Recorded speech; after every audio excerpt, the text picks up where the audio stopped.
Hello, and today we'll start with the newest update of Dell's Gambit.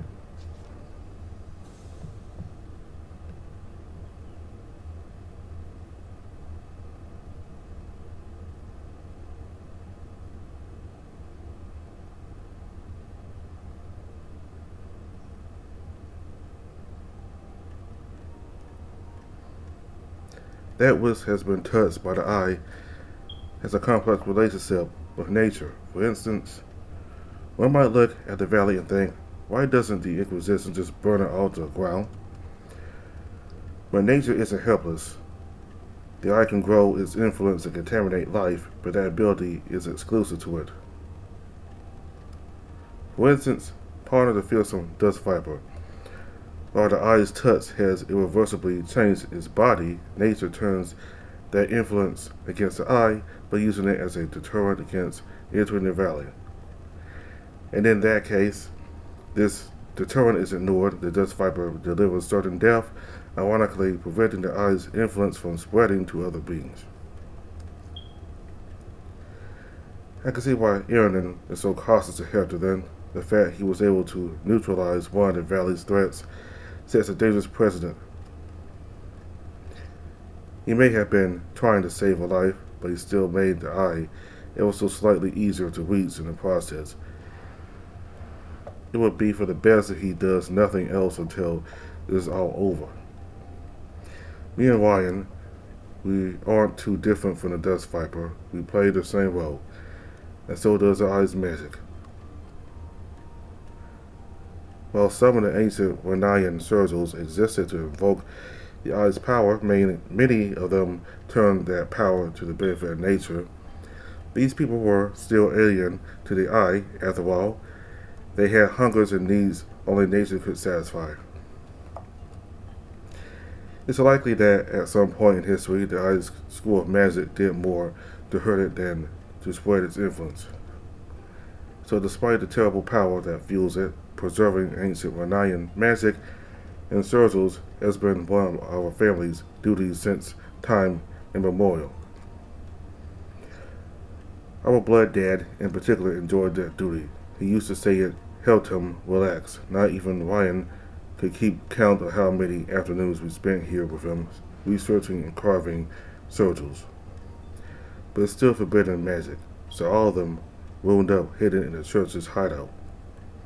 He did his best to keep them organized in the workshop's drawers, and only he knew the logic behind said order. So I tried not to move anything too much as I dig around one particular sigil.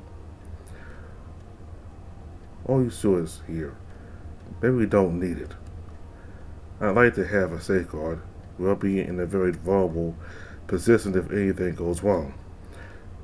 Wine's impatient sizzles in the background of our mind, but he chooses to remain silent. Here it is. It's a simple verso engraved into a medallion.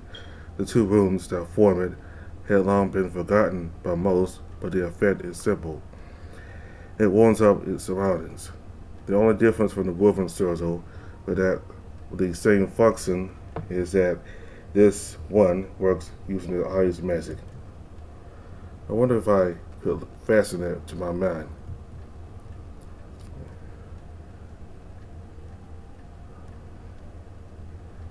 I wonder if I could fasten it to my hand. Wine's eyes trail off to a pair of Dad's old gloves that by now have been resting on the table for almost a decade. I'd rather not disturb anything here, but given our circumstances, I'm sure he'd understand. We leave the hideout with a glove in hand and the sigil inside of it. Normally, I'd rather have Ryan doing the roaming around, but this time I'm in charge. We won't be able to hide our smell, and Ryan's is far too recognizable for his own good. The sun has fallen. Few people remain in the streets, and Derry is in the middle of his journey to light up every lamp in town. We wait in the alleyway between the two stops with a good view of a nearby tavern. We see wolves and lions occasionally enter and leave, and more importantly, through a window, Silver's massive silhouette sitting by the bar. It's hard to miss him. Our hunter instincts take control, hidden in the saddles, barely moving, breathing, only when the wind blows. We wait, first for him to go upstairs, then for the patrons to leave, and finally for the last drunken stragglers to disperse. Only then we move, chanting under my breath. I make my way into the tavern and from there head upstairs. It's not hard to find his room with his assy smell. I suppose he shares that weakness with wine.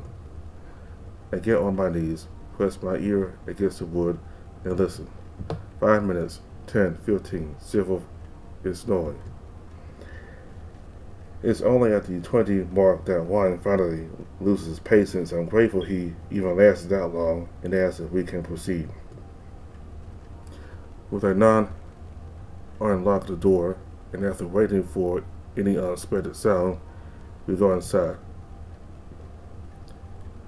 They say lions lose all their dignity when they snore. Seems like that is true for the Inquisitor too.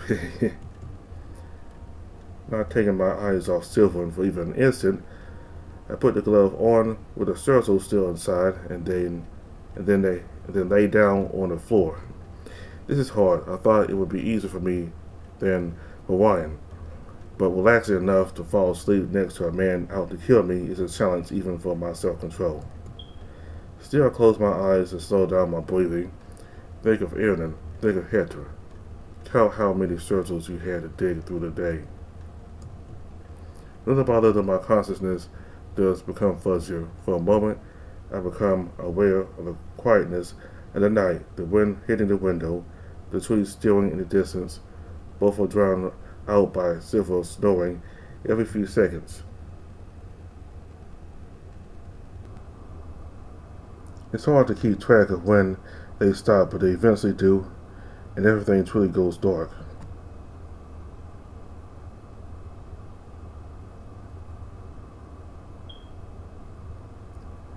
An unfamiliar soil, an unfamiliar sound, an unfamiliar smell. I look down my feet at the grain-like thing between my toes. Is this sand?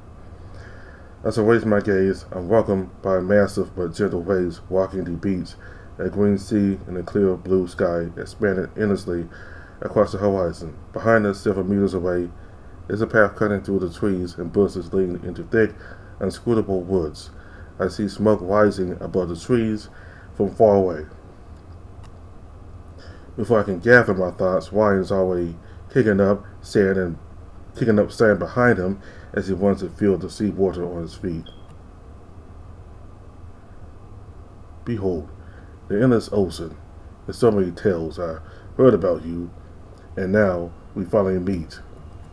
A whole new world for the devil or not to conquer. Your bounty will belong to me, and soon every fist of abysmal creature will be on a plate on my table. He raises his arms and puts his hands together as if receiving a bounty from the sky, then brings it down together. Well, not fist, but a handful of salt water. He looks back at me puzzled. What's this? It's supposed to taste salty. This is just a dream. Don't expect all details to be true to life. I suppose so. But how peculiar. We're on an island, aren't we? His island. How come he doesn't remember the taste of the water? Maybe he just doesn't hear enough about it to appear in the dream. Or maybe what we know about the beach is wrong and the water isn't salty. That can't be. Teacher insisted it was salty unless it was a lie. But why? I'm just kidding. In any case, let's focus. As you said, this is a place Silver should be nearby. Even if this is his island, we don't know where exactly that is. We'll figure that out as we go. A name, at least, would be nice, but if we don't get even that, it's not a problem. Learning more about the Inquisitor himself is our priority. I see a way to turn the tides in our favor, but whether that works or not hinges on what kind of man he is and what he came to Renai for. His reaction at the form was promising, but it was not enough. I'm not gambling our fates away. I must make sure we can use him. And if we can, then we may put an end to Manuel's insanity as well. I tried to let Ryan understand this, but he's still too excited about the beach to get through to him. He might just be excited, but when I catch a glimpse of his eyes, wide open and disconcerting, I just know that something is off. This is not normal. Not even when diving into Hector's dreams did he react this way. Did Silver anticipate we'd pull off something like this and prepare some sort of trap that's affected him now? That shouldn't be possible. Even Aaron got taken by surprise the first time we dived into his dreams. The Inquisition shouldn't know about this side of the eye. Still, something doesn't feel right.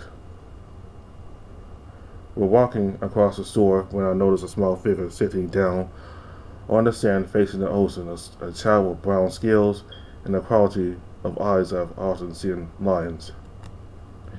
It's only then that Ryan seems to calm down, or rather becomes transfixed by the dragon. I can't blame him.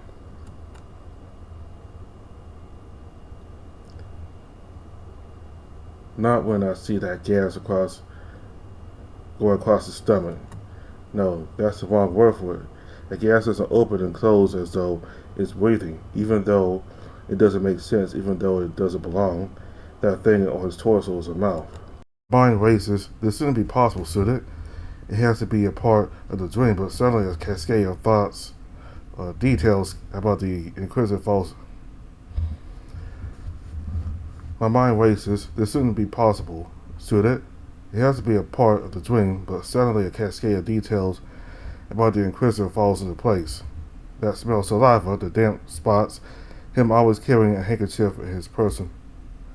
Hell, even fucking with his clothes on to hide it. What does...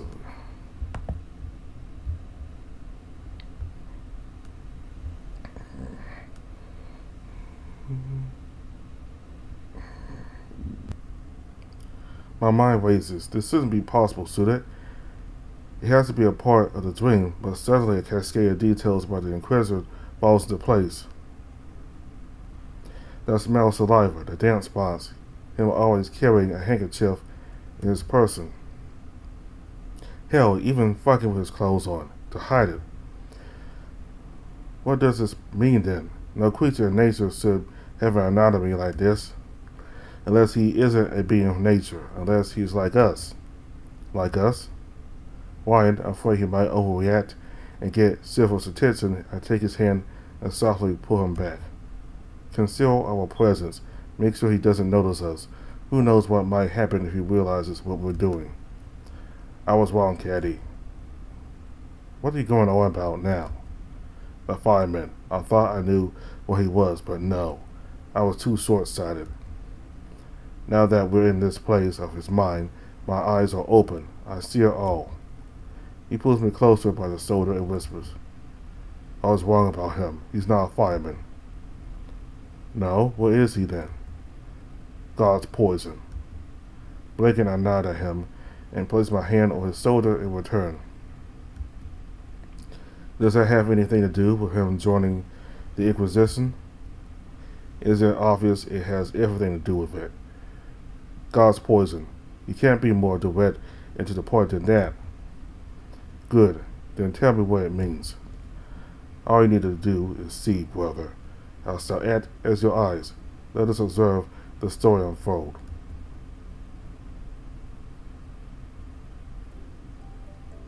The sea, green like the Duke's emeralds, gently caressed the coast. Silver looked at the horizon past the twin rocks, in search of something, hoping for a response. What form that would take he did not know. Perhaps it would be a ship like the one that had crashed into the island's southern coast about 10 years ago. Or perhaps it would come as a different type of vessel or even a messenger board, because he didn't know what form the response would take or when it would arrive. He stared intently, afraid he'd miss it, afraid that his elders would intercept it before it reached him, living in uninterrupted anticipation and perpetual disappointment. Such Such was the way he'd spend his afternoons, in the rare moments of respite between his lessons. From a young age, Silver had known a heavy duty rested upon his shoulders. He saw it in the devotion the villagers, dragons and lions alike, treated him with how deeply they bowed to him, and how they never forget to call him Avatar Silver. Never did they just use his name. Every morning he'd be woken up by servants who would proceed to bathe him and prepare him for his morning classes with Gareth, or Father, as everyone called him. Father, why does everyone else call you that? Are they all my siblings? No, Silver. That's just what my position in the village is. Your position is my job. It's what I do. Just like I'm a teacher for you, for the others I'm father. You understand?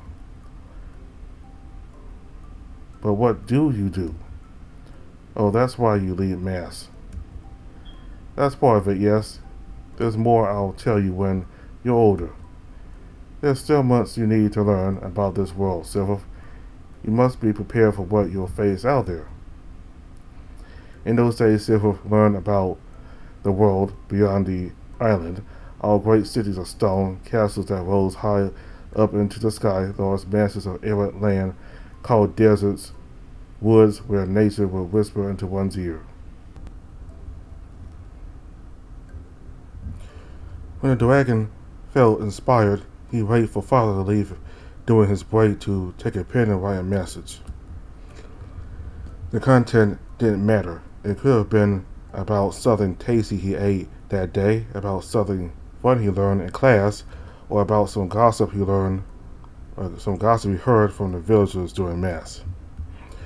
What was important is that he later put the message in a bottle and let it drift away, and for the rest of the week he would go to the beach during break, ready for a response.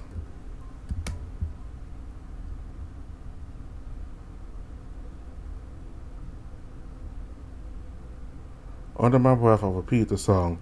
The invisibility spell may not truly work while in a dream, but pretending to cast it helps me focus on hiding my presence. Hopefully it reminds Ryan to do the same. He's still off, but I think I understand why. From the moment we arrived here and our mind began melding with Silver's, it's like he understood something I didn't. Perhaps his greatest attunement to the eye helped him perceive the stench of a dark god from the beginning, even before we saw Silver's unnatural second mouth. Incredible, Caddy. Do you understand what this means? There might be hope for us yet. No more hiding and stalking from the saddles. He looks back at me with the brightest eyes, and I remember the lonesome days when his appearance began changing, and before we let Tracer into the secret, Ryan couldn't take the weight or the shrines walls anymore, and Dad agreed to take him hunting. So he took that as permission to leave whenever he felt like it, but he really did listen to us and never went close to Renai or even left during the day. He had decided the night forest would be his territory. He'd be Renai's soul demon, stalking it from the saddles, and despite everything that's happened since, that's still roughly what he is. But Silver, he's been touched just like we were, and yet not only are others allowed to see him and talk to him, but he even was accepted by the Inquisition. The Order of the Red Sun, a hope so alluring even Ryan, carrying the bulk of our doubts and distrust, can't help but stare into its blinding light. Not that I'm any better. I certainly hope so, brother. I was already interested in finding out how Silver joined the Inquisition, and now even more so. What happened here was vital to him, joining it. I'm sure of it. Speaking of the island, I think we know where we are. Oh, how did you figure it out, Caddy? Did you spot a landmass across the horizon, or did you calculate where we are using the position of the sun, or the trajectory of the winds? No, remember the lost continent of Bodos? His ears perk up in realization. Right, the story they used to read him. The Lost Continent of Bodos is an obscure little tale about a group of dragon exiles that make a pact with a group of demons so that they may be allowed to return home to titular Bodos. By the end of the story, every exile has met a terrible fate and the demons have gobbled up most of the continent, leaving only a few rocks behind, or an island, if I'm right. It's a popular tale in the Dragon Kingdom, and it arrived to our night during the draconic occupation from centuries ago. But it is a time to discuss fairy tales. Unless you really believe it. Remember what happened when you insisted the Jolly Wolf was real. Well, in the end, we discovered it was Erden leaving candy under our pillow. Just like I told you, Bodos was like that. Just some made-up place. Don't bring the Jolly Wolf into this. Now let me speak. That reminded me of the story, but what's interesting is that it seems nobody has left the island in at least 10 years. Living in such isolation can't be easy. Even if they're hiding a cult, nothing's stopping a few of them from getting on a ship and trading with their neighbors, unless they absolutely need to hide the fact that the island is inhabited, and yet their kid grand leader is trying to contact the outside right under their nose. In Renai, we suppress our dark god by telling stories to bastardize its existence. Maybe the Lost Continent of Bodos is the same. Imagine a catastrophe like the one told in that story actually happened. How many would come to venerate that dark god out of great fear? It would make sense to shove it back into the saddles. I say, if this really is Bodos, what remains of it? Then we'll find evidence very soon. I agree. Let's take another peek, shall we?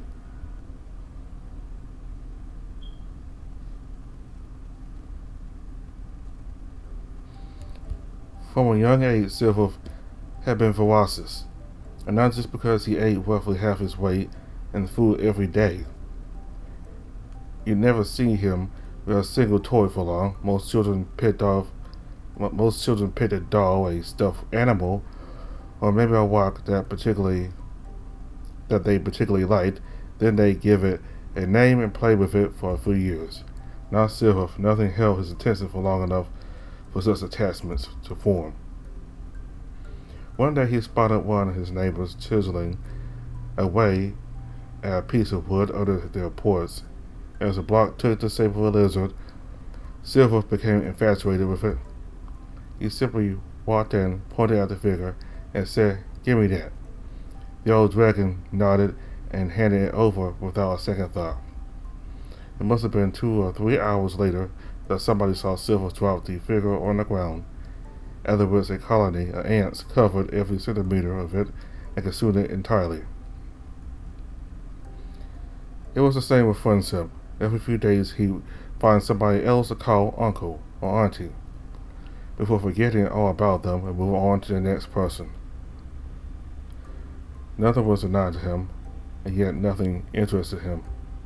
Still, he was starving. Nothing the adults provided could sate that existential hunger. The world the island represented was far too small to satisfy his appetite. Even though no one was allowed to leave, for some reason, Father still thought it necessary to feed him bits of knowledge of the outside. He never questioned it. He was content with taking in the stories about the kingdoms and their cities, the kings and generals. Great wars that had been fought in the past and how the fires ravaged the countryside, including the conquest of Orangenitas, the general who had established most of the dragon kingdom's southern colonies many centuries ago. And he also learned about how those battles had time and time again pushed natives to seek the assistance of hidden powers beyond comprehension. For Silver, nature was no god, but an ever-occurring cycle that he, from the comfort of his soft bed, could clearly see and understand. It was a core feature of nature that power would inevitably accumulate in the hands of few, who in their mad mind, in their mad greed, will create the very circumstances that will push their victims to beckon powers from beyond. Not only did Sifo learn what a dark god was from a young age, but he also learned that they were tools of justice. Wherever tyranny befell the people, a dark god would reveal itself and offer them an outstretched hand. To the rejected, abandoned children of nature, and that was no lie, no exaggeration, no demonic deceit, nature, that fickle mother, pet favorites. But even this wasn't enough to stop the terrible Argenitas who would counter the dark god's help by unleashing his band of mercenary mazes to Inquisition. Thus Silver understood the world was dangerous and unjust, and the island with its faceless, nameless, protective god was a utopia. But he still yearned for the assignment that the outside had to offer, compared to the dullness of island life, the endless bi-weekly masses, and the inside devoured everything in his wake. Then it happened, as if the island had gained consciousness in its turn, had arrived, and made a purposeful and calculated move to indulge the young dragon's appetite. It happened at night. Silver was lying in bed with his eyes closed but feeling restless. He was in a chamber too big and too beautifully furnished to have been given to a kid too young to understand he shouldn't nibble on the furniture. But by now, he wasn't that kid anymore. Although he had 4 years left to reach adulthood, the innocence in his eyes had vanished. It had been replaced by a hardened look, born from dissatisfaction and the endless tales of conquest and violence father imparted. Not only that, he was almost as tall as a fully grown dragon. The only vestiges of his childishness in that room were old nibble marks, and sometimes his belly mouth would chew on the bed seats while he was sleeping, but that couldn't be helped. Beside him, father and a couple of servants were the only people who slept in the church, which was why Silver woke up completely when he heard a commotion. What's happening? He got up and opened the window slightly, just enough to take a peek. Outside, he saw people looking out the windows of their own huts, or standing by the door, all looking in the same direction towards a group approaching the church.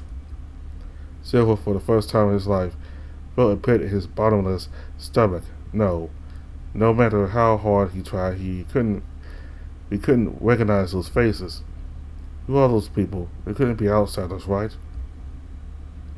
But there was no other explanation for it. They were huddled and wet. Could there have been an accident at sea? Perhaps a ship was passing by the island, or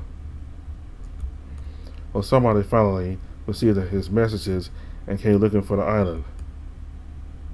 Immediately, Silver went to the nave. The strangers gasped in unison upon seeing him. Before he could figure out or ask why, father addressed him. Avatar Silver. Good evening, father. I see we have some guests. How unusual. Yes, we were about to have a talk about what brings them here. Then you won't mind if I join. Father had planned to interrogate the interlopers alone, but upon hearing his son's request, he only needed to think about it for a second before he changed his mind. The five of them sat down in the dining hall, and the strangers told their story. Matthias and Samantha, the two older ones and married couple, had moved to a colony in a search of a better life, only for them to become indebted to a lord. They spent almost 2 decades trying to pay off their debt, but even after their son was born and began working from a young age, they had barely kept up with the interest.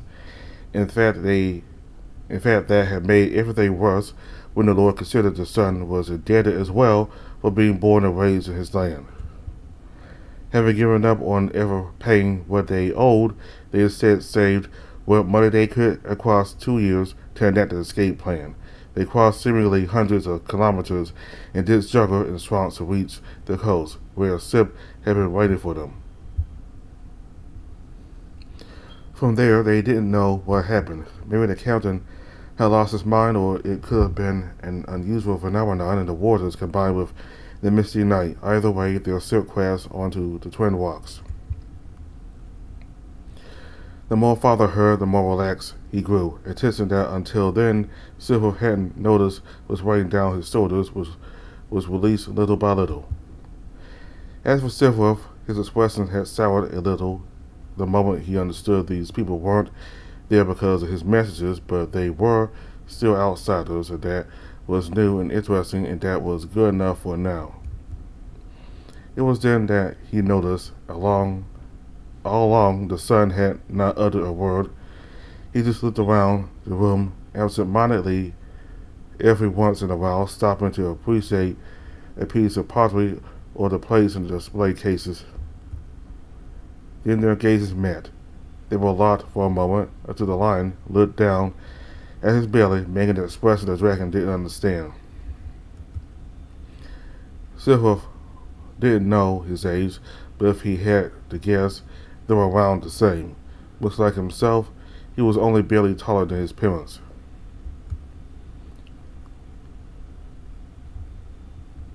The dragon didn't know why his mind went there, but at that moment, at the sight of that boy around his own age, something began to stir a new, unfamiliar hunger.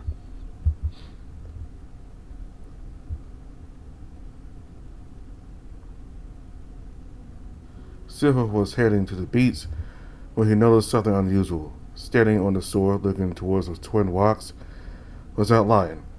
Teal was what his parents had called him. The dragon froze on the spot, contemplating his options. What options? What was there to think about? Somebody else was at the beach today, so what? The villagers also showed up here every once in a while. It's nothing new. But despite knowing this, Silver couldn't move. He just stared at the lion, licking the back of his inner teeth. Teal happened to turn around and notice him. He waved, how rare. No villager had ever directed such a simple gesture at him, but there was something warm and inviting in it. Hey, you're that Avatar guy. That's right. Come here, I don't bite. Was he impotent or just ignorant? Nobody had ever talked to Silver that way, and yet he decided to forgive it, just this once, and all the subsequent times it would happen too. Hello, Teal. Is that right? I don't think we introduced each other. I am Avatar Silverwolf. Pleased to meet you, sir. He extended his hand towards the dragon. Silver simply looked at it until Teal sweat and shoved it back into his pockets. What brings you here? I was just admiring the scenery. There was a tinge of sarcasm in his voice, but Silver didn't know how to interpret it. I usually come to do just that. I hope I'm not getting in the way. I am allowed on the beach, right? I'm still getting used to the rules of this little society you have here. I have terrible manners. I hope I'm not doing anything wrong. You worry too much. Why would access to the beach be restricted? It's just your father seemed displeased when your father seemed displeased when we asked him if we could leave. What's up with that anyway? You will be able to eventually. Oh, and they asked to see Father. We'll all finally be allowed to leave. How do you know? Did he tell you that? It's just how it is. The lion nodded with a contemplative smile, and then his gaze wandered off once again to the rocks. Part of the ship's wreckage was still stuck or floating around him. I see, that's how it is then. What a relief. I was worried you were keeping us here for some ritual. Y'all don't seem very fond of outsiders. What gave you that impression? That father guy and the villagers didn't seem very warm at first, and to be honest, neither did you. That was a nasty glare you had while my parents were telling you what happened. That's because he hesitated and went silent. Tio then gave his belly a dubious look. What's up with that also? The dragon pointed at his second mouth. It was given to me when I was born. It's proof of my destiny as an avatar. Avatar? It's the first time I hear about this. Yes, well, Father says it's a tradition that's been lost outside. It's a blessing from God. Silver was sure that would calm down the lion's concerns, but the glare he received in response shook him. For the first time in his life, he felt the push and pull of a person who would not worship him. The intensity of saying something wrong, the need to somehow undo it, the realization that it could not be taken back, the allure of something fragile and real. The best he could was change the topic and hope that this faux pas would be forgotten. That time would devour his mistake. About why I was glaring at you, you didn't happen to find any message in a bottle before you arrived here, right? I'm afraid not. I had been hoping you did. You did? Huh? He had already talked 2 months at that point. He just wanted to sit down and wait for a response from beyond the sea, but Tio wouldn't let the issue go. What an annoying guy, thought Silverwolf. The way he talked, that mocking smile, the way he had airheaded one moment and asked short questions the next, simply horrible. And not one ounce of respect. It would be much better if he just shut up and rested his head on the dragon's lap while they watched the sea. He looked as pretty as a waves like that. No, even prettier. Terrified of the train of thoughts forming within his own skull, Silver yielded to the lion's demands and told him about the messages in the bottle. At times the lion listened closely. Other times he'd get distracted playing by curling his mane or a finger and then tying it up into a tiny blade. But when Silver got to the part where he wrote his first message and then told him about how he tried to do it every week, a wide smile showed up on his face. Oh, that's cute. It sounds right out of one of those stories my mom likes. Stories? What do you mean? I guess you wouldn't have him here. Do you know what a tavern is? That's where peasants gather to eat or pass time, correct? Well, yes. See, taverns usually have these little guys that play an instrument, like a fiddle, for example, and sing stories. We call them bards, although some prefer the word poet. Really? Fascinating. Yes, my mom likes romantic stories, you see.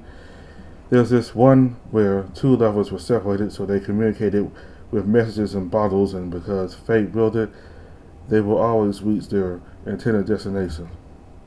It made her crazy. Do you think anyone found mine? With how many you said you sent, most likely. Now, them coming here is a naive idea. Well, finding this island can't be easy, even if they felt compelled to come. I see. Didn't want to say more about it, but Silverwolf had figured that out a long time ago, but it frustrated him. He could never write the island's precise location because he didn't know it. That was one of the many secrets he obtained upon succeeding father. But by then, he wouldn't need to put it in a message. He'd simply leave and never come back. Oh, I'm so sorry I must have bothered you. No. What else can you tell me about the outside? Tio let out a laugh that showed all his teeth as if Silver had just told him the best joke he heard in his life. My. I'm not a bard myself, you know. I bore you to death. I don't care. Silver just wanted to hear his voice. He got a hard time taking a no for an answer, huh? He had never known rejection, and now it captivated him. Look who's talking. The grand line got up and began walking away. Silver's eyes opened wide and quickly followed him. Where do you think you're going? I just thought I needed some time to think it over. You say you don't care, but I bet if I tell you something boring, you'll stare daggers at me again. No, I promise I'll stop doing that. Well, I'm not doing it on purpose to begin with, but I'll try to stop. I just want to hear what you have to say. please. A salty wind passed between them, ruffling Teal's mane. The lion fixed his hair, looking off to the side. I'll think of a good story for you. Come back tomorrow, okay? Yes, of course. Teal fulfilled his promise. The next day they met at the beach and he told Silver a story about a farmer he had helped cheat at a game of cards once. It was nothing out of the ordinary, nor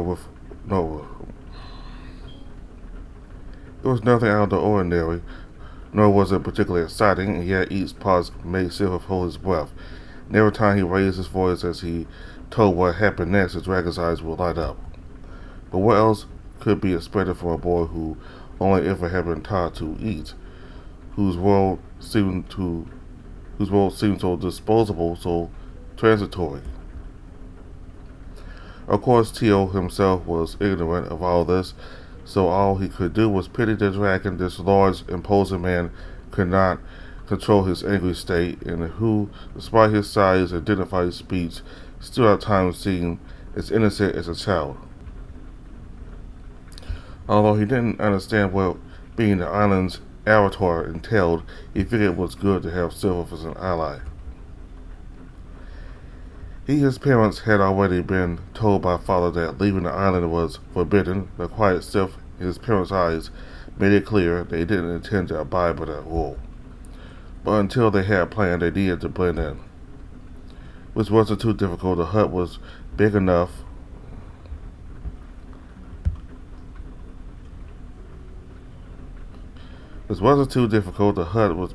for the family, and the villagers made sure they never lacked any implements or food. I don't like it. It's like they're trying to buy our trust. Matthias and Teal agreed with the sentiment. Regardless, they started attending Mass with the rest of the villagers. It was the one thing Father asked of them, after all. Teal didn't like that development, and he wasn't sorry about letting Silver know. I don't get it. Is a ceiling and a few meals all it takes to sway them, or did your father's sermons get to them? Sermons. And on about coming from a colony. A horrible place full of venomous critters where it rained only once a year. Is all that true? It's what he's been telling me since I could understand him. Why, do you think he's lying? I don't know if it's a lie, but it sure is convenient. Father is a natural leader. You've seen how many people he got to come to live on this island with him. You mean the villagers? All of them came with him? Silver raised an eyebrow, not understanding which part of what he had just said was so strange that it had clouded Teal's expression. Well, yes. Why is it then, after so long? You're the only one who has been born here. See, going to Mass and praying to God is good, but this island is so strange to me. Why can't we leave? Why is nobody having children? I don't want to call your daddy a liar, but there's just something wrong with the place. Doesn't it bother you he's hiding stuff from you? Don't you want to know what he's raising you for? Of course it does, but he already promised he'll reveal everything at the right time. Right, what am I doing? Complaining about the priest to his own son? Maybe I'm starting to lose my mind too. Teal leaned back and let himself fall onto the sand with his eyes closed. Silver, meanwhile, was stunned into silence as he tried to come up with anything to improve the lion's mood and restore his absent-minded smile, only to draw a blank. He disliked that Father had made him upset. He disliked how much he hated the island, because even if he also wanted to leave, Silver was still a part of it.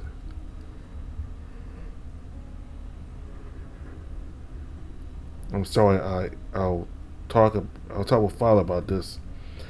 Will you? The lion got on his knees, looking at Silver with perked ears and bright eyes. I can't promise anything yet, but I like you, and I don't want to see you unhappy. Isn't that sweet of you? But really, thank you.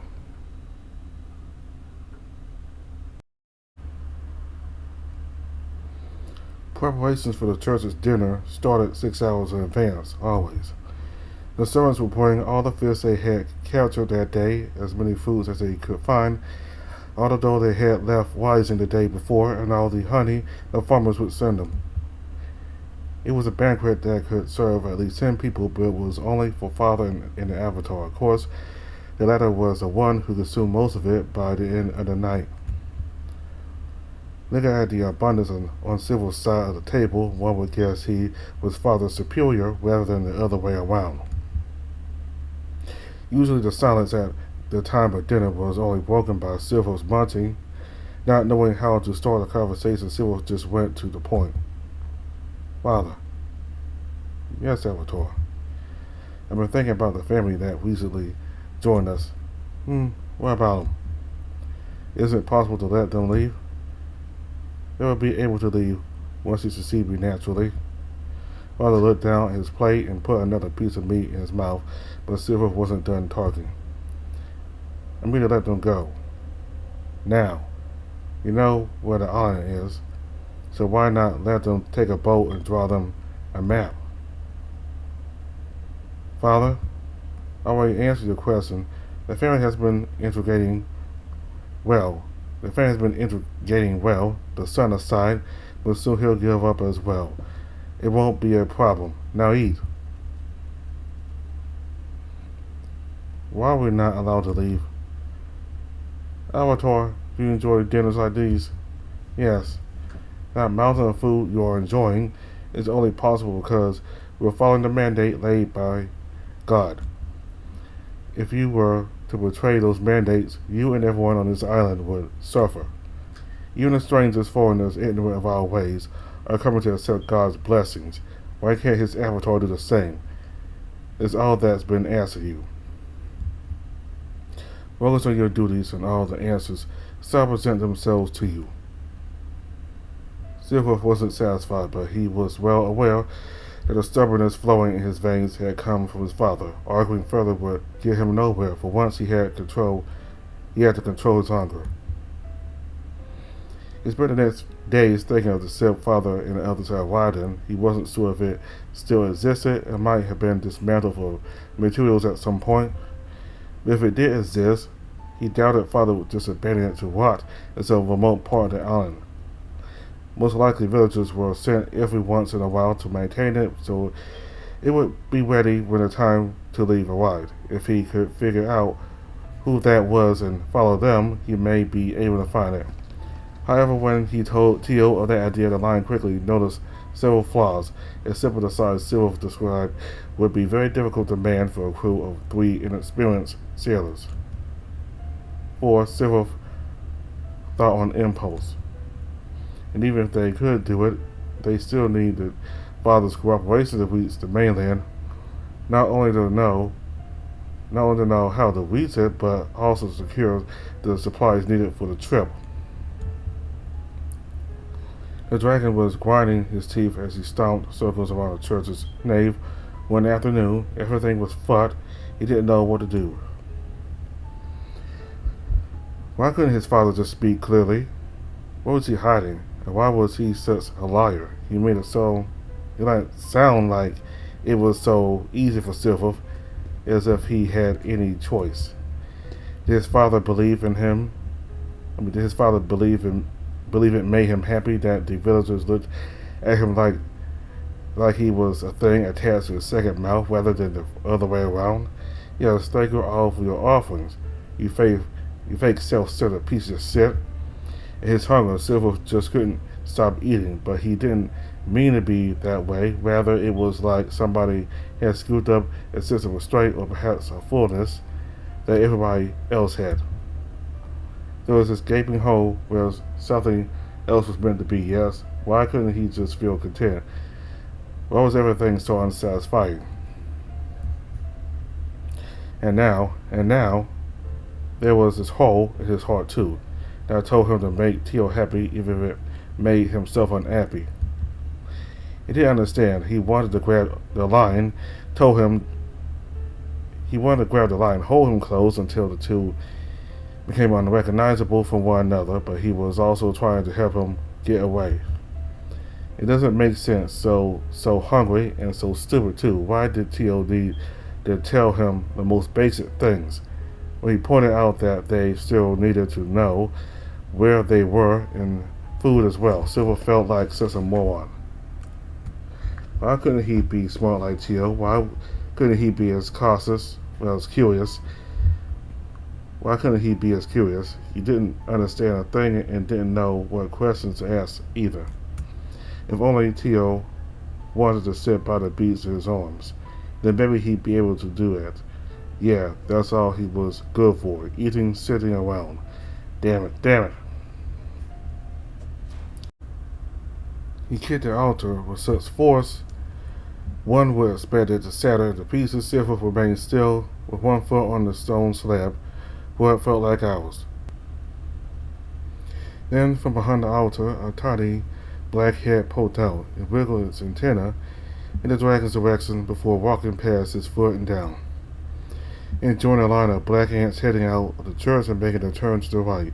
Silver observed the trail disappear behind the doors, and then, feeling an invisible pull, walked out. He followed them to a path cutting through the grass and trees behind the village. Through the twisted turns of vegetation, the ants never left the path or Silver's vision.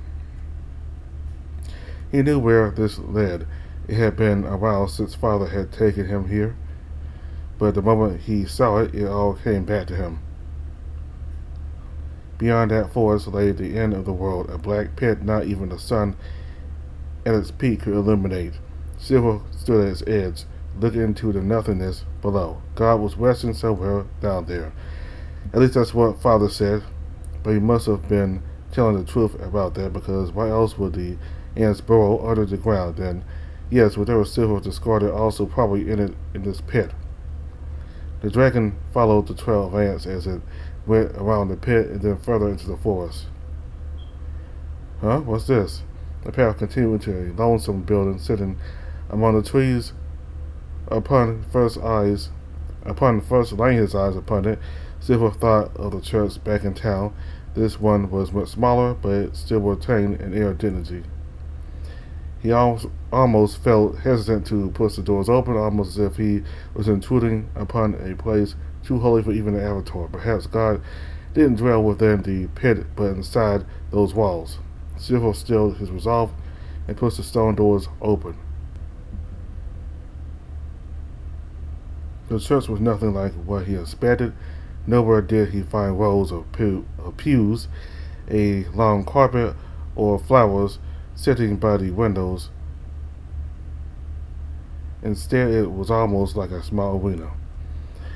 A circular fence delineated the center of the nave, and a single sturdy pole standing tall and proud in the middle. It seemed so clean too. Had somebody been here recently, or perhaps the house of God didn't accumulate dust? As he walked in, he noticed the altar behind the fence, and beyond it a wreathing black mass of ants underneath which hid a large statue. Him, and he answered, but walking up to the altar, trying to find the statue's eyes. Then he heard a crack, and a piece of his face fell off. The ants stopped, and after a second, most of them dispersed as quickly as when they burrowed to the earth. Silver didn't know what creature he was looking at. And he couldn't see beyond the dark that resided in a crack in the statue's face.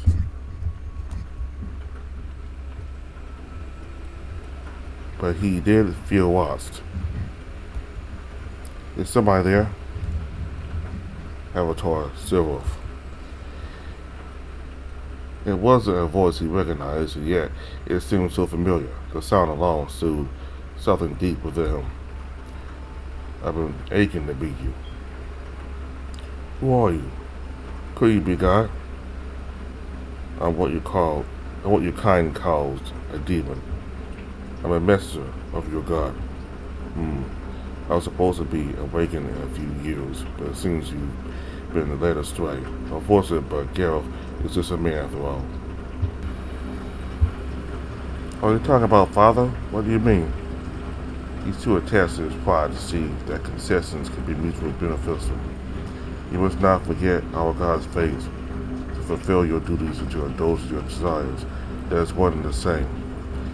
But such a simple truth confuses you.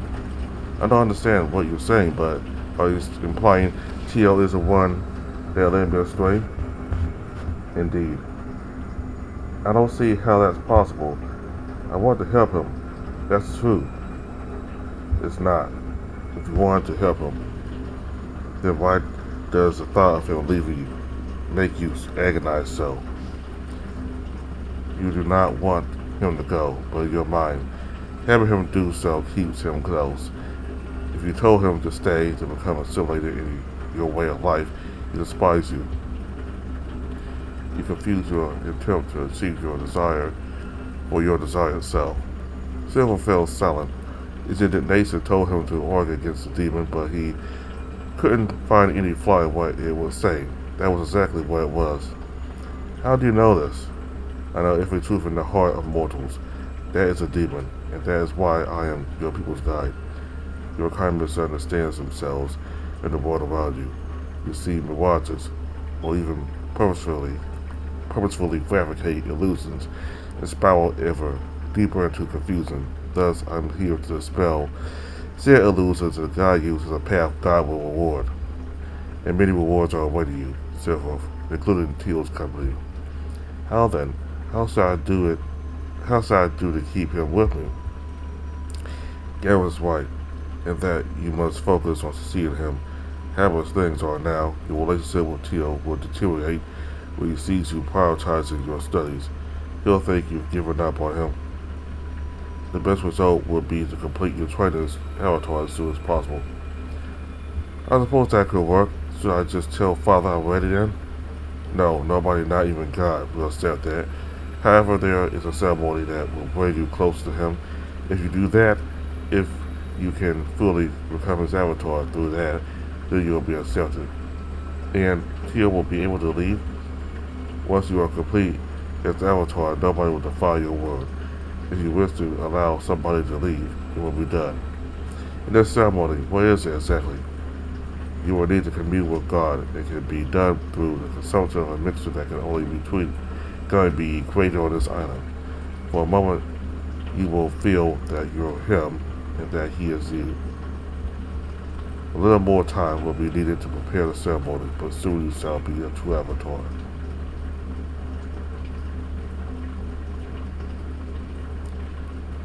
Ryan hid himself behind a pole in the center of the church. He stared daggers at the statue behind the altar with an intensity that could have been fueled by anger or jealousy. Can't believe it, Cuddy. This thing calls itself a demon. Pah! It's just a voice coming from some statue. What kind of demon is that? So boring. That voice was more of a genuine demon than both of us, a real victor, born in the depths of its dark god's domain. But I held my tongue. No need to harm my brother's feelings.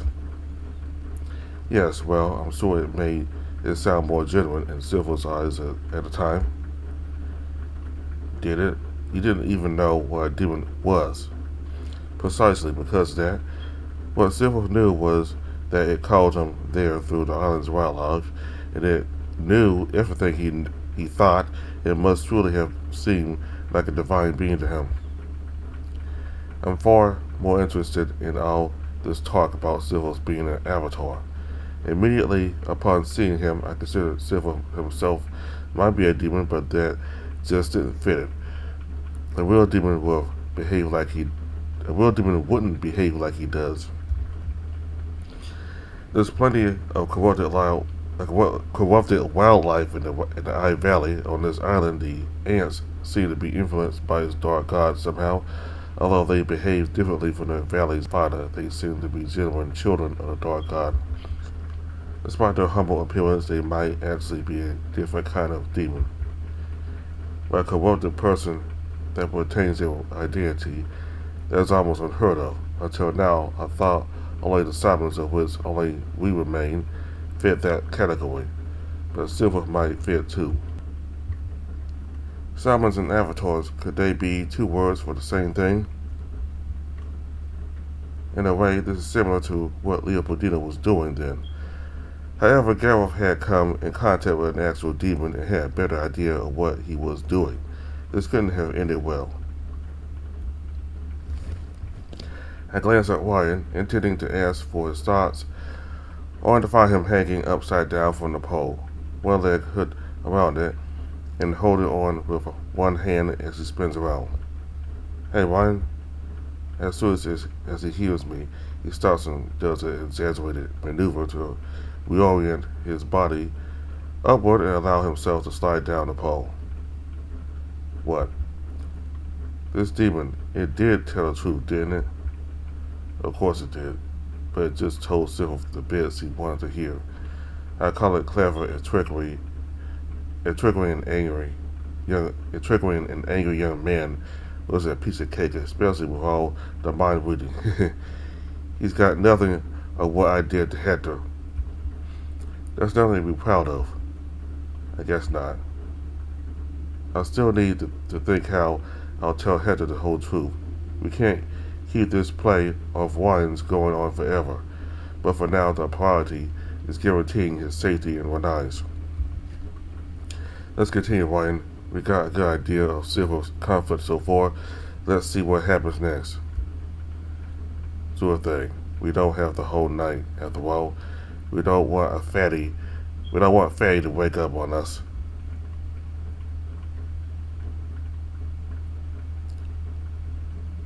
So, you think you can see your father soon?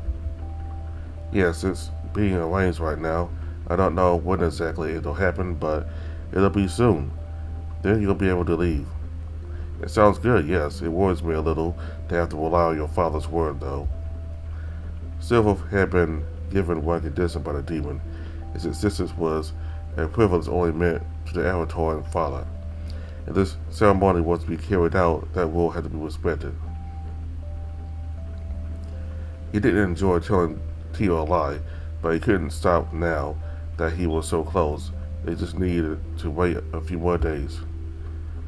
I know, but trust me, it'll work. He wouldn't lie about this. I suppose so. Everyone in the village takes these traditions very seriously. Tio stared off into the sea. Silver wondered what was reflected in them. The endless green, visions of his homeland. No, if anything, it should be all the places he would go to from now on. Then, why did he look so defeated? Even so, Silver smiled. So, where are you planning to go next, Tio? I don't know. My parents' country could be a nice place to visit. I see I've never explored outside, so anywhere would be nice. Hey, maybe we could leave together once this is all over. What do you think? Tio turned to the dragon, surprised and smiled. Silver was happy, and yet something began nagging him in the back of his mind because Tio's smile didn't reach his sad eyes. But the dragon didn't ask him about that. There wasn't just sadness reflected in his gaze, no matter what question he came up with or how he phrased them. Deep inside, he already knew the answer to all of them, so there was no point in speaking further. Those had been the last words they ever exchanged. It was like he was dreaming. Silver kneeled in front of the church. His gaze meeting the ground. He couldn't remember what he was doing then. It was all muddy images that seemed to mix with each other. In one moment, there was the ground, the next a hand carrying a clay plate, putting it against his second mouth's lips.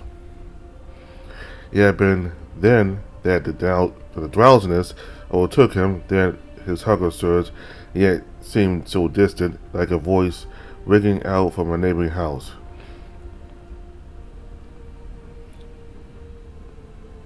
The two accompanying him pushed the door open, and Silver sleepwalked into the church. So many eyes he wished there weren't there, that they wouldn't see him wobble around like a fool. What was it supposed to be? Father was there, but what was he saying? The words reached Silver. He recognized them, but their meaning was lost to him. Then, when the crowd split to reveal the church's altar, he saw Tio.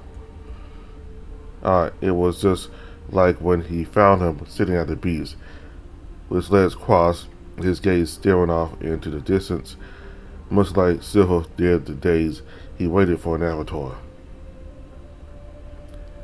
No, wait. He was he was kneeling. Tio, why did you look at me like that? No, that's too aggressive. Is something wrong? No, he'll just answer everything is fine. It's like you don't even care. It didn't matter how he sifted his words, he was just averting his gaze from the simple fact that Tio only felt pity for him.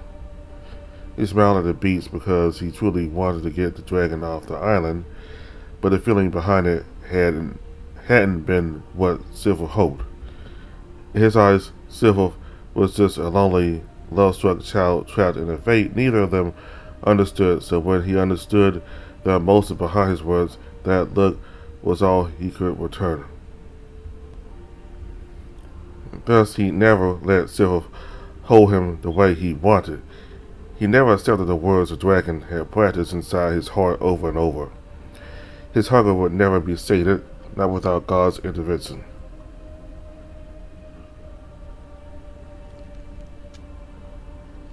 With each bite, one fear Silver secretly harbored became a solid truth. But still, Tia Willie would never leave him. He fell to his knees, hugging the altar as to not be toppled by fear and confusion, and stared into the deep red that stained the floor in his body. Silver felt Teal's presence in his mind and running through his veins. Stifling his sobs, he couldn't tear apart his tears from all the red.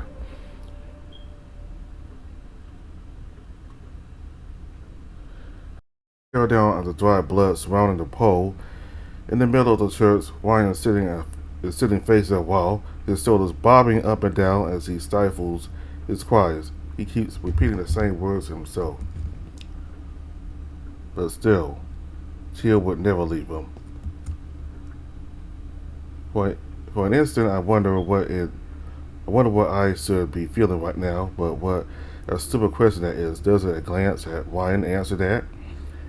He constantly surprises me, and in doing so, he reminds me of what I don't have. And yet, I crouch and hug him from behind, resting my head on top of his.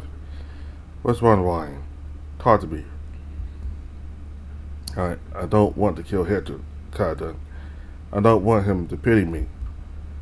You never touch a hero of his, Ryan, and he doesn't pity you at all. If anything, he might rely on us too much. But if this is really like with Leopoldino, it is, in some respects. You feel for Silver, don't you? You feel just how sad he is, but that doesn't mean you two are the same. Hector accepted you. You always say that, remember? This place is getting to you. Come on, get up. He turns around to face me with a sniffy nods. I take his left hand and help him up. Should we keep going? We don't have a choice. Okay, just a little more. We're almost there.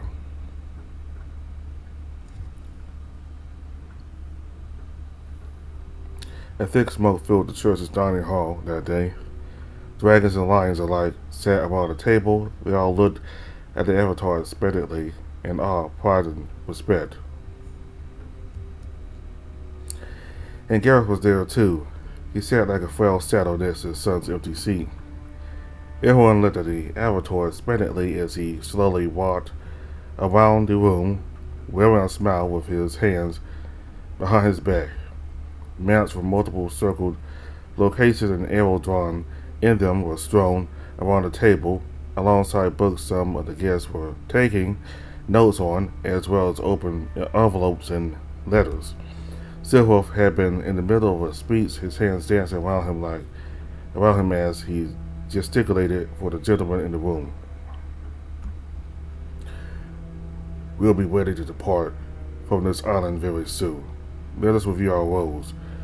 I will head for the capital and infiltrate the Silver House and Dragon Society Wealth is not only a symbol of prosperity, but of influence and power. The nobles don't listen to the wise, nor the studious, but to those who they think will better help them line their pockets. I also earn their trust, and once I have them eating from my palm, I will be within the king's earshot. He stopped between two chairs, pointing with a claw at one of the maps. Iago, you will be left in charge of recruiting as many lords as you can to our cause, the colonies you want to visit are.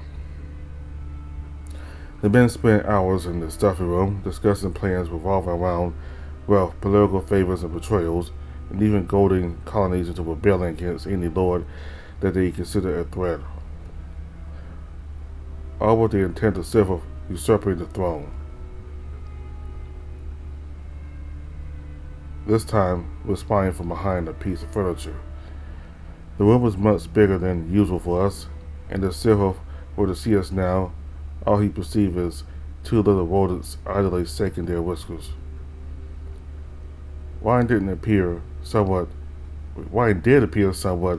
like a mouse to me, with the way he insisted on neurotically sticking to the cover provided by the bookshelf leg, looking ready to dart away the moment Silver does as much as breathe his way. As for me, I stared at the dragon. After seeing his younger self for so long, I had nearly forgotten what he looked like, if only because the two seemed almost mismatched. This Silver carried himself with dignity and resolve his younger self lacked. It's similar to the one Ryan once used to torment Lil Bedino, and that upon seeing the Duke's wounded expression, I wished to recover so strongly that I actually took it back. I got a thought, Kagan. Do you think the Inquisition fucked up, or Manuel fucked up and accidentally contacted the wrong people? I can't believe they sent a dark god cult leader to Ranai. You think that's what happened? Wasn't it you that called him God's poison? I just said that because I noticed he's like us, a little like the dust vipers too. Remember, teacher called them that once. So I don't know. That's why I'm asking. So Ryan can't see what's happening, not fully at least. I may lack what he has, but the same is true the other way around too. It's not. I have an idea of what's about to happen, but it's not what you think. Oh? I think we know enough. In fact, we can leave now. Are you kidding me? Do you want to leave it here? This is an Inquisitor's dream, not a storybook, Ryan. Yes, but he won't notice a thing. Have faith in our magic. Besides, you can never be too sure, eh? Appealing to my cautious side, he's learning too many tricks. You just don't want to leave when I know what will happen and you don't.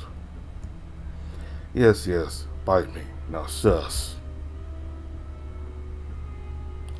In the years following his ascension, Silver took over the cult, and as Gareth had once dreamed, transformed their way of life. While they still hid in that forgotten corner of the world, they had taken their first steps in expanding their reach.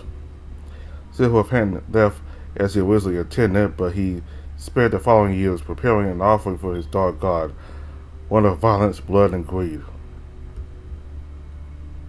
As part of that, he had some of Gareth's most loyal men go outside and investigate the current affairs of the world. Having mastered his nature as an avatar, he had bent not only the island, but the Green Sea to his will.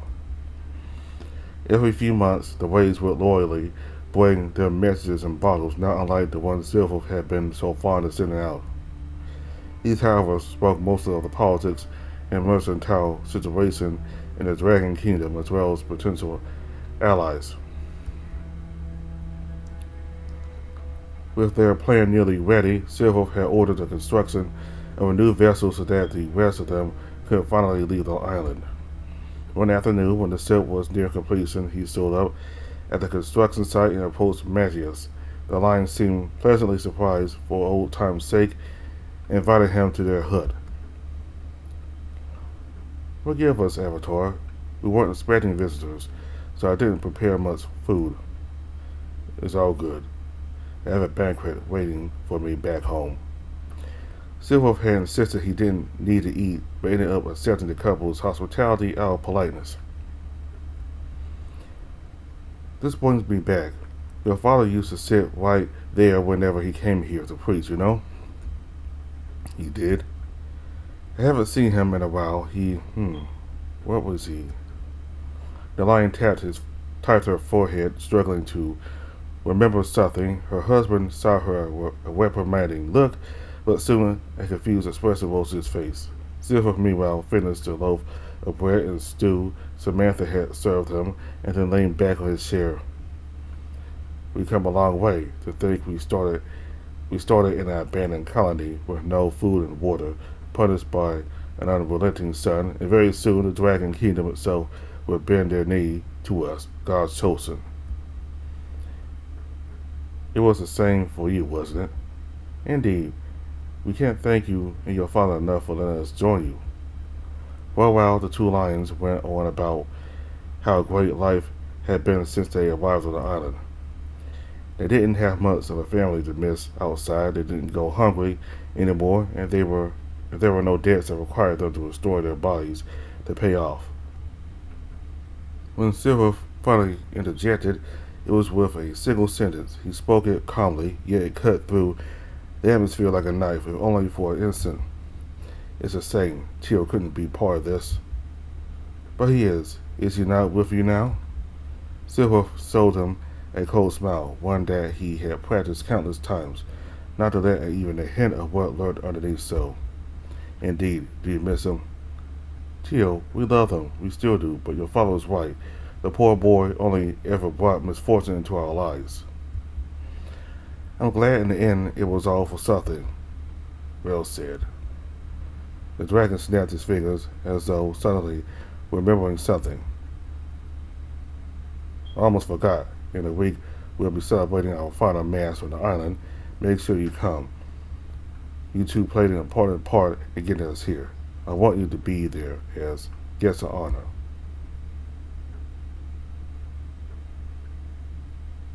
About a year ago, Geralt had noticed a shift. It was subtle, like a flower changing position as a gentle breeze, to the point he couldn't articulate what had changed. He simply knew something had changed. The ants had always followed Silver, ready to discard whatever he no longer needed. However, ever since the succession ceremony, it was as though the wind blew with his every breath. The soil made way for him with every step, and the waves followed the motions of his arms. He exuded the gluttonous dark god's influence, wielding it as a hammer through which he restated nature. At first, Geralt suspected this was the reason for his discomfort. However, it had already been a few years since Silver took over, and the more time passed, the larger his disconcert grew. He tried bringing it up with Silver one night during dinner. Avatar, don't you think something's off lately? Can't say I do, Father. Do you feel ill? I don't think so. Well, maybe you're not used to having so little to do, right? With me taking over your duties, including preaching, you're mostly sitting back and relaxing nowadays, right? Perhaps you're just bored. That made a lot of sense, though. Thought Geralt. How many times did he spend meticulously planning the trajectory of Silver's life, pleasing all the villagers he convinced to join him in this venture to make sure they stay in line? Geralt used to think that, despite the blessings that had been bestowed upon his bloodline, life was very difficult. He wasn't allowed to relax. Taking care of an isolated village for more than a decade had taken a toll on his body and mind. Not that it hadn't been rewarding. Whenever he walked the streets, people would immediately recognize him and show him respect. Because he was the one giving sermons, it was easy to sway others to follow his opinion.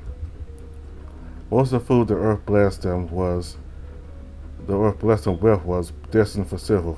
The duty of rationing the rest for the entire village had fallen upon Geralt's shoulders, but that also meant he had the freedom to eat whatever he felt like.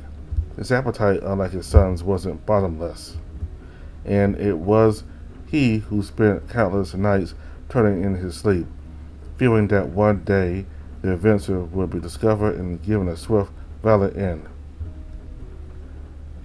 It was funny how quickly all of that ceased. At first, Silver took over the preaching, which then led to him being the one keeping an eye on the villagers as he assumed leadership. Gareth helped at first. He had trained his son well on the areas he needed to win.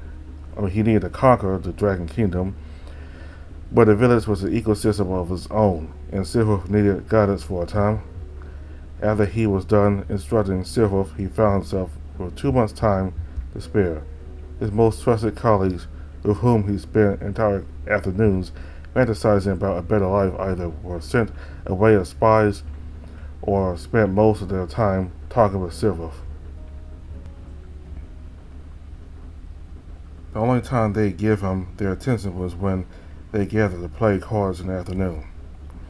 Little by little, the people walking down the streets forgot the reverence they held for him until they treated him like just another neighbor, just another old man with nothing better to do. And seeing that reminded him of Silver. What an absurd relationship they had. Back in the colony, it felt like she was his world until his very last moment. Gareth was convinced he wouldn't have reached the island alive if not for her. Whenever he was too tired to walk, she helped him up. Whenever his mouth dried up, she sacrificed some of her water for him. Whenever he was ready to surrender to the world's cruelty, her touch would revive his soul. They couldn't even decide how to name their son, so they compromised with Silverwolf. Then one day it hit him. He didn't need her anymore. Some foolish person would attribute it to the Dark God's influence, to some madness that had been bestilled in him either by one or the colony's cruelty, but they'd be mistaken. It really was that simple. She had fulfilled her role in his life. She wasn't needed, so once she became a burden, he tossed her away and forgot all about her. Love is like that too. Didn't he used to tell her over and over to never trust what men told her? She really still listened. Perhaps he didn't tell her enough. Why was he remembering her now? All this was natural, isn't it? Gareth knew he wasn't fit to inherit the Dark God's full blessing, so he had Silver do it. He loved him too. If one day Gareth lost an arm in an accident, he'd mourn it. He loved Silver the same way. He wasn't like Silver, for whom his love was more akin to claws. Claws must be trimmed eventually. That was what most love was like, in fact. Silver was special. Silver had succeeded him. He was blessed, and now would lead him and everyone else to a glorious future, right? Then why was he thinking about Silver again? At first, the villagers stopped noticing Gareth until he was a few meters away, at which point they gasped as if a ghost had startled them. The old dragon touched his face, but nothing was out of the ordinary. The gentlemen in the church meetings wouldn't see him through the clouds of smoke emanating from their pipes. Eventually, they stopped hearing his voice, and no matter how hard he tried, Gareth couldn't escape Silver's saddle. One afternoon, he went to play cards, but nobody would get the door, no matter how hard he banged against it. When he walked around the house to look through the window, he saw his usual group playing. Silver was there, sitting in his spot. He shambled across the village like a shadow. Nobody did as much as look his way or react to his mumbling. Was this death? What happened? This is what he wanted, right? It must be. Silver succeeded him, so what did his son do? Father. Not a single word, or rather, the fact he bare knowledge made Gareth freeze. Funny, since when was it so scary to be taught to? Gareth turned around, sand getting between his toes. He was at the peace. Silver eyed the twin rocks, rising above his father's white soda. What are you up to? It's about time for mass. I could ask you the same. Everyone's been looking for you, you know. For each step Silver took forward, Gareth took another backwards, until his ankles were submerged in the gentle waves. You look pale. Silver, cut the bullshit. What did you do? What did you do to me? Oh, nothing, Father. Just what you wanted. No, you were supposed to obey me. Or could this be God's will? But that's impossible. It isn't what the demon promised. Do you not understand? Eating that boy Silver revealed the truth to you. What truth would this be? Your wishes will never come true, not as long as we remain with nature. Think about it, boy. Were you happy as a kid? Didn't everything go to shit only when that teal lion showed up? Do you know why? Well, let us make you happy. The outsiders threw everything off. That was when you realized you can't have everything. Out there, nothing makes sense. Nature pulls you by the nose, spinning you around until you don't even know what you want anymore. You wanted him to stay with you, not only did he want to leave, he wanted nothing to do with you, and yet you wanted to help him. And that's nothing. You have no idea what the outside will do to you, Silver. But with our God's power, we can change that. Teal is with you now, isn't he? You don't act like he is, but it's true, right? It's true, yes. I understand what you're trying to tell me, Father. But I'm afraid it's you who misunderstands. Silver walked up to his father and grabbed him by the shoulders. I'm happy, yes. This really was the only way Teal would stay by my side, isn't it? And once I leave this island, so will he. The demon told the truth. This God, he truly is powerful. But that day I learned something neither the demon nor you know. What are you... That demon, it knows what people wish and how to fulfill those wishes, doesn't it? But it doesn't understand emotions very well. It guessed just because it did what I wanted it to, that I comply. Not understanding how much I hate you for it. Silver's grip on Gareth's shoulders tightened. The older dragon felt like he was about to be snapped in half. Father, Dad, yes, son? What happened to Mom? She opposed the plan. So I see. Well, bland answer. Oh well. Son, please don't kick. He never finished his play. Before he realized it, Silver dragged him further away from the sword and submerged him under the emerald waters. Silver stared at the chaotic, rippling, splashing figure. He heard the water splattering as he kicked around, felt the ghostly hands grasping his forearms uselessly. Poor father, he believes there's still a place for him here. When the kicking stopped, when the deed was done, Silver stood straight and walked out of the water. It took him a second to notice he was still dragging his father's corpse like a rat draped by his bruised neck.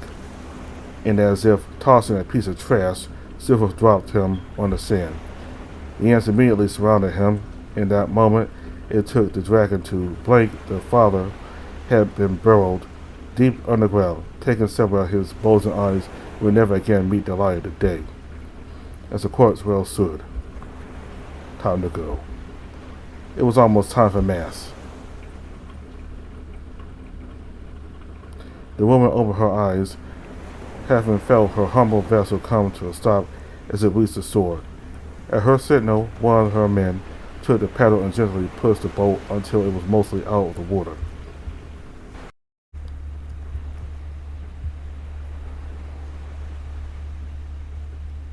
So this was it, the lost continent, the sleeping place, and the gluttonous dark gods whose names had been forgotten.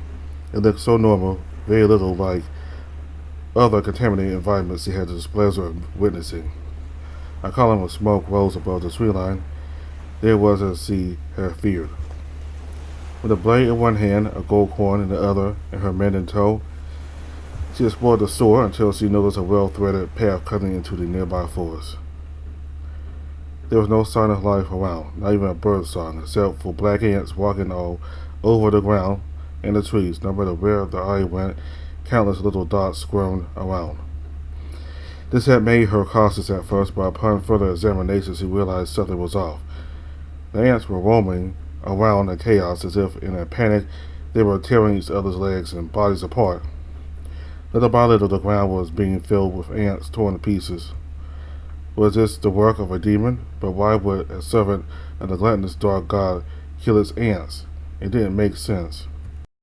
No, it was almost as if nature itself, in all its fury, had ravaged the dark god's territory was poisoned, driving its minions into a suicidal frenzy. But how could that be when nature didn't have command over said space?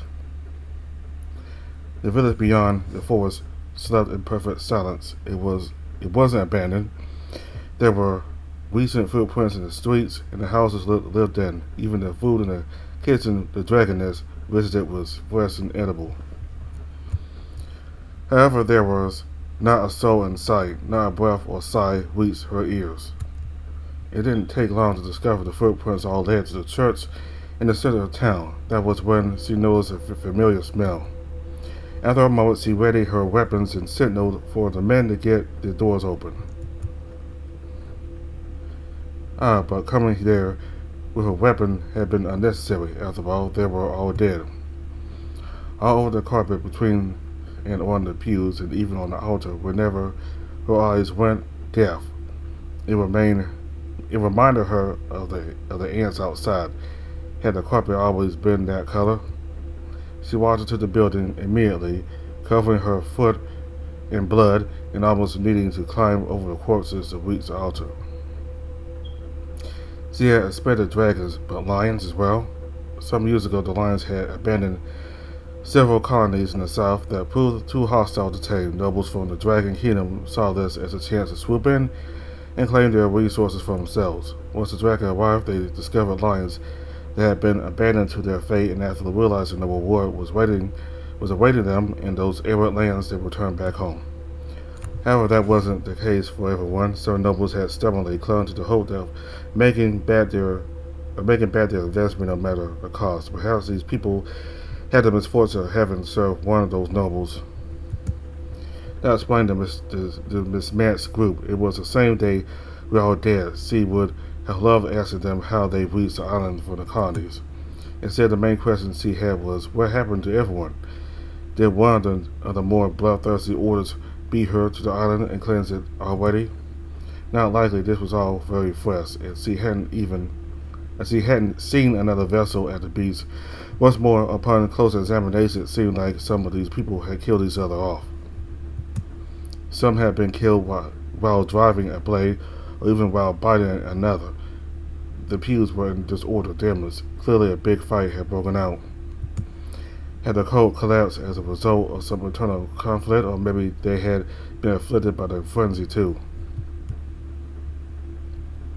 The smoke she had seen earlier came from deeper into the island, from the end of the world beyond the forest. As he dived into that endless pit, a light broke through the darkness, a lonesome lighthouse in the dark god's territory. The lighthouse turned out to be the source of smoke, a church on fire. In front of it stood a single dragon. He didn't react to her getting close. It was hard to see, but his hands and feet were caked in blood. For a minute, the Inquisitor stood there, witnessing the church going up in flames. The single survivor, painted in dark red, the dark god's world coming undone on its own. It made an impression on her. It touched her. From where she stood for a moment, she could believe that dark gods were a cycle of growth and collapse, self-imposed collapse. A core feature, she hoped, but she knew the world, this imperfect world, could not be so kind. Did you do this? One's still alive. He turned around to see her. His eyes were empty, not unlike a corpse. His voice was tired, his shoulder slumped, his soul obliterated. Dignity honor, love, he had abandoned it all. He looked hard into her eyes for a moment with what little presence of mind he could muster, and then tilted his head and controlled almost a different surprise. I don't know you. Where did you come from? The chain of events that led to the Inquisitor visiting the island that day had begun with a coincidence. She had been drinking herself under the table when she happened to overhear a sailor talking about a message in a bottle he found many years ago. As he described its contents to his friends, he felt it, the tingling at the back of her neck, the shortness of breath, a cold sweat, and that numbing cloud overtaking her mind.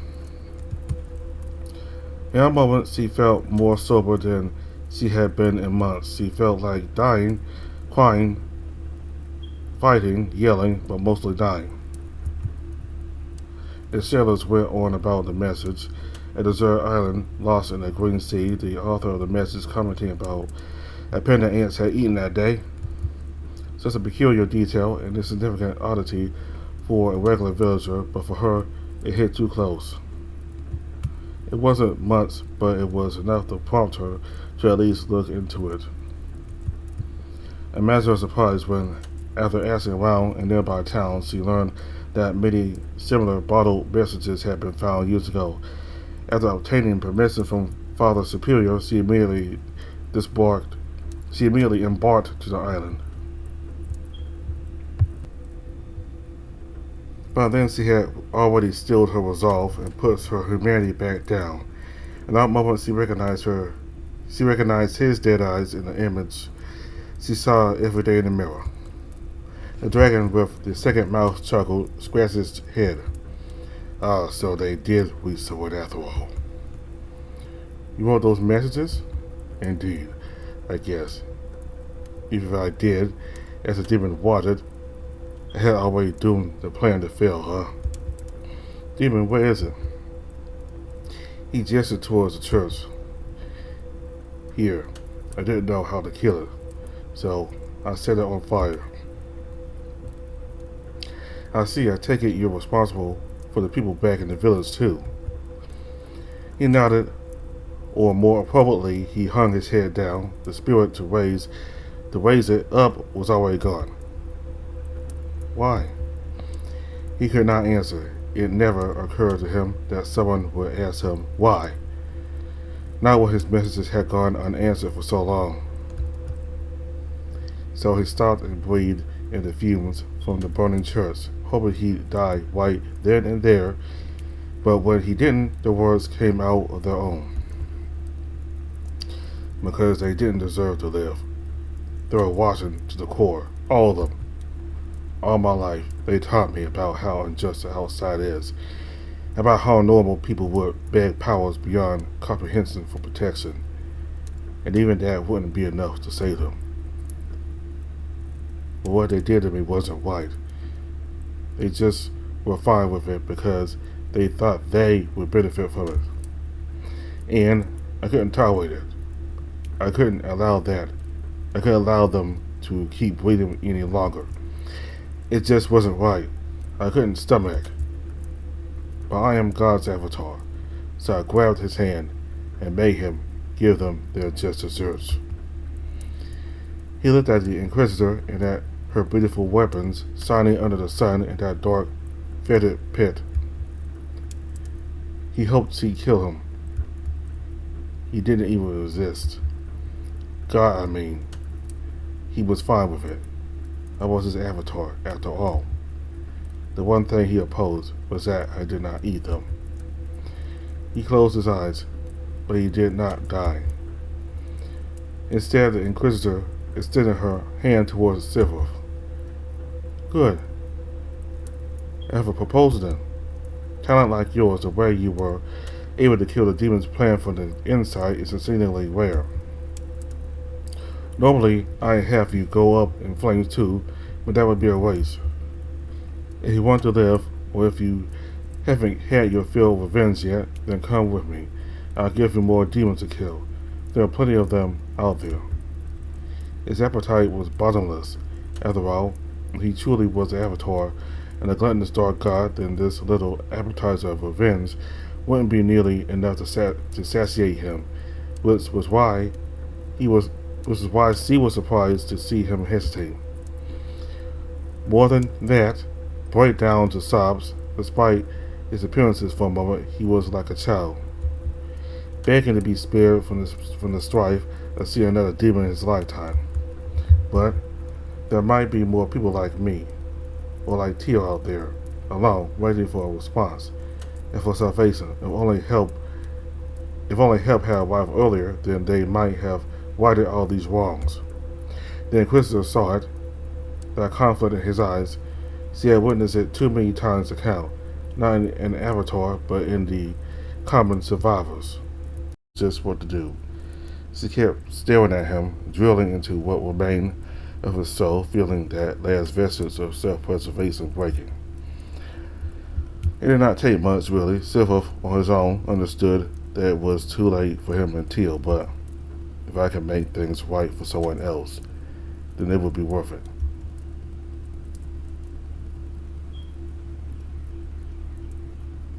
Like two saddles becoming one with the night, we stand a few meters away from Silver and the Inquisitor. In this memory, we are the only one to bear witness to his resolve. From here on out, Silver would finally get out to the outside world, hunt the last remaining members of his father's cult, and be welcomed as a new priest of the Order of the Red Sun. All for the sake of preventing tragedies like his from repeating themselves. Our plan will work. This man has what we need, brother. We're on the right path. Indeed, to think such a peculiar Inquisitor will make it to an eye. This feels like fate. Are you feeling kinship with him? You must be kidding. This grows our rivalry, Caddy. We're two sides of the same coin. He decided to join the Inquisition, but I embraced my demonic heritage. We couldn't be more opposed to each other. Only one of us can instantly see the other on fire, though.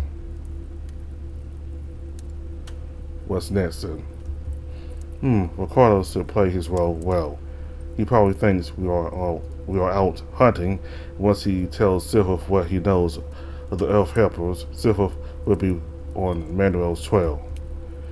But that won't be enough. I freeze. This is what the burning of the amphitheater must have looked like. The fire consuming the church dances wildly, making Silver and the Inquisitor appear as two saddles.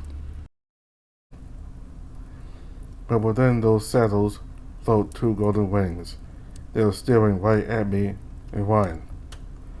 Whine sees my reaction and follows my gaze towards him. And then, as if waking up from a dream,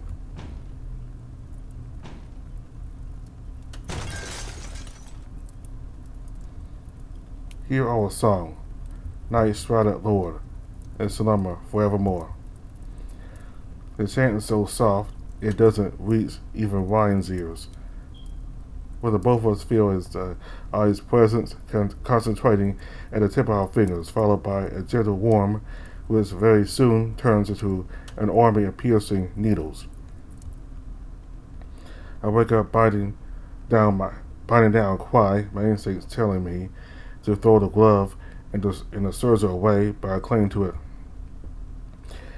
Wasting no time, I strap myself in invisibility and escape the room. I don't even take a last look at Silver. He probably was still asleep, but the thought he might have awoken at the same time and that he was reaching for that gold coin of his compels me to get out of there as soon as possible. Jeez, that was scary. Do you think he knows us? No, he ought to think we were part of the dream. If he even remembers it, that is. Why not? But he still agitated. Both of us are. He probably doesn't understand why, but I know. Silver suspecting we did some sort of magic to enter his dream wouldn't do us any favors, but I have enough foresight to understand that won't matter for much longer.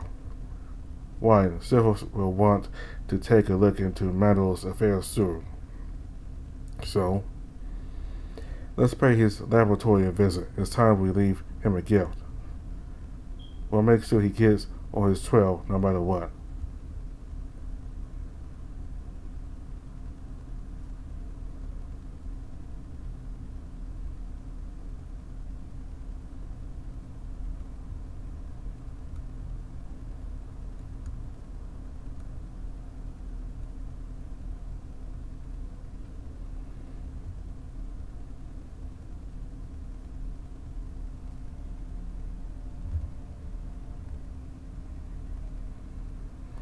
Oh, so that was the newest update of Dallas Gambit. So we got to learn a lot about Silver from his past, and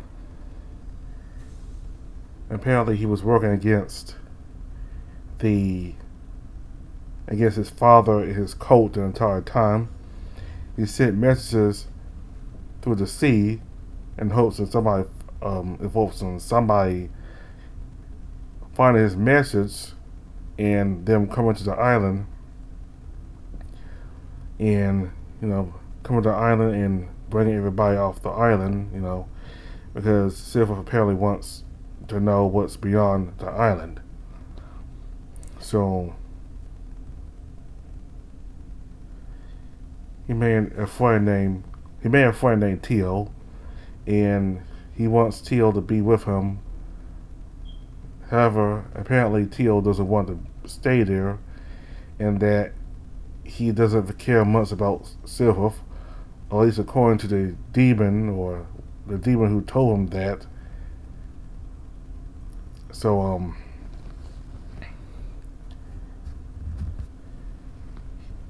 his father ended up making him eat Teal.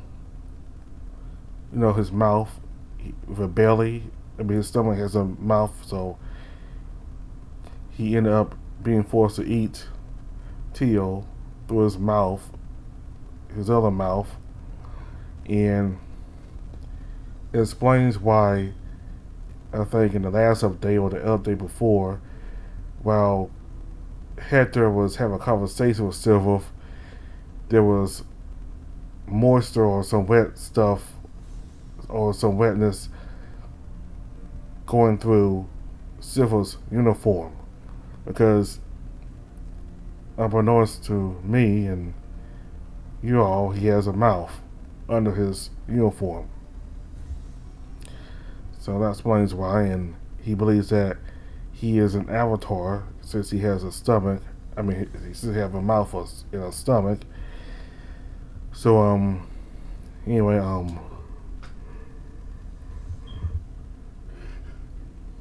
his father killed his mother because she was no longer of any use to his plan, so he killed her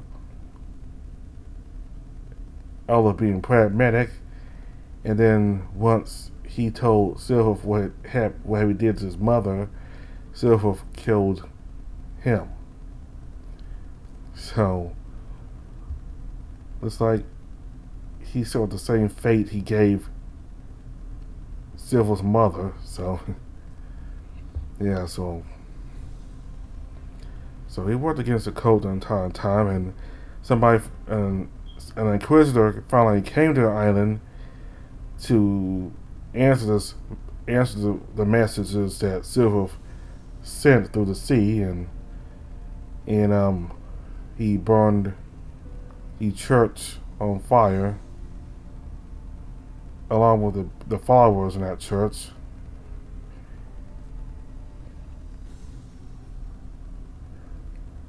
So apparently Teal's parents were okay with their son being eaten, and because years after Silver did that, he was able to have casual conversation with his mother, and that his mother said that she still loved Teal, but he was in the way of the cult's plan. So she had no problem with what happened to her son.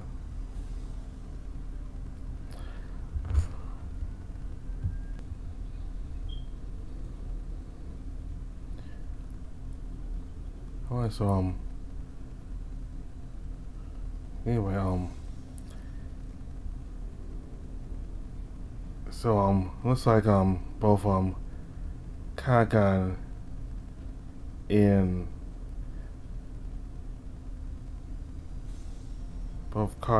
Ryan are going to see about what Silver was going to do, because Silver will want to see the Duke. Is it Manuelino or Leopoldino? Manuelino, I think. Manuelino. Yeah, he's gonna want some information from him. So